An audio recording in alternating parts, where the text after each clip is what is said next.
we're going to look at another example of improper integral.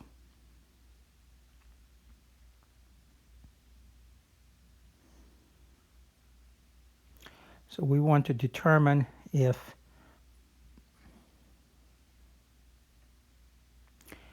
the integral from 0 to 1 of 1 over x dx converges or diverges.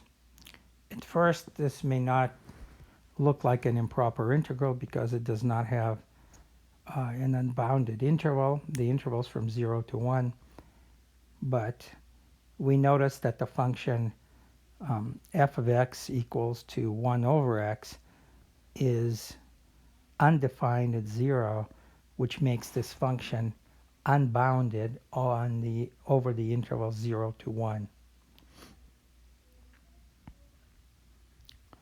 So it is easy to not notice that this is an improper integral, but you have to examine the function that we are integrating over the entire interval to see that it is defined at every point of that interval, including the endpoints.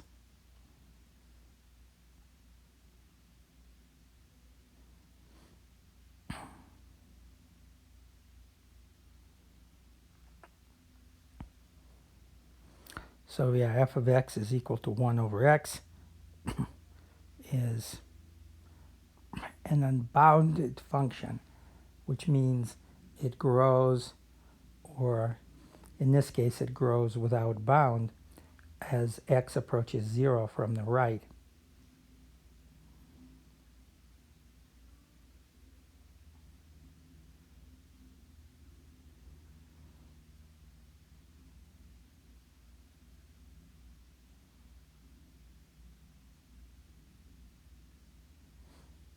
So the reason, again, why this is an improper integral is because the function is undefined at the left endpoint, which means that it grows without bound as the value of x approaches 0 from the right side.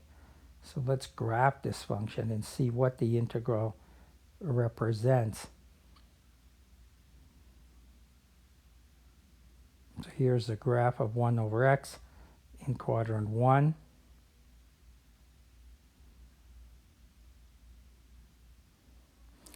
And we'll mark off 1, and then we're looking to see if that area enclosed by the x-axis, the y-axis, and the graph of 1 over x, if that area is finite or infinite.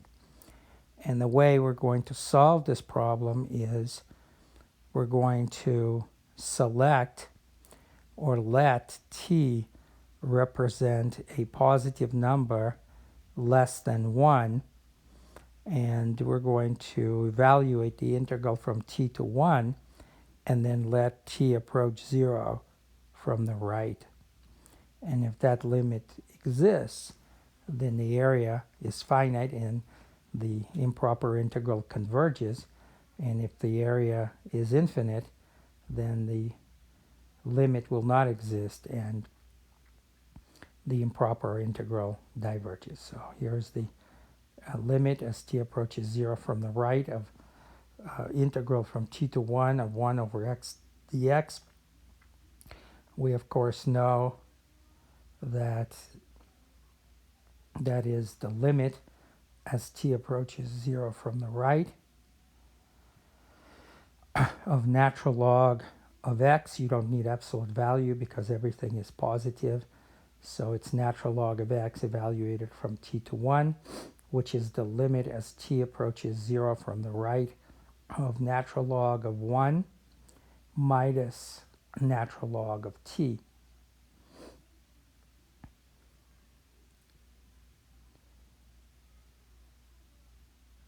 We know, of course, the natural log of 1 is 0, so this becomes the limit as t approaches 0 from the right of negative natural log of t, and it's easy to see what this limit is. We can sketch a graph of natural log of t. This is what it looks like. Horizontal axis is the t-axis. So you can see as t approaches 0 from the right, natural log of t is heading to negative infinity. And so we have minus a minus infinity, which is infinity. The limit does not exist. And then we can conclude that the improper integral from 0 to 1 of 1 over x dx diverges.